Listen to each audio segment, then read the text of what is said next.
আসসালামু আলাইকুম। আজ আমি আমার মৌমাছি বক্স খুলে দেখব যে ভিতরে কি মধু হয়েছে নি।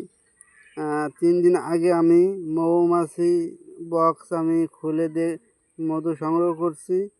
আজ এসেছি যে মধু হয়েছে নি, কারণ আমাদের দেশে অনেক ফুল ফল আছে, এই কারণে মধু হয়ে যাইতে পারে। আপনারা দেখছেন যে এই যে আমি মধুর ফ্রেমে দেখছেন এই যে মধু হয়েছে, এই যে অনেক অনেক মধু হয়েছে। এই যে দেখছেন এই দেখছেন এই যে মধুটি সিলতালা করে ফেলছে। সিলতালা করলেই ওই মধু পাকা হয়ে যায়। দেখেন এই যে খুব দ্রুত মধু সংগ্রহ করা যায়। সপ্তাহে একবার মধু সংগ্রহ করা যায়। দেখেন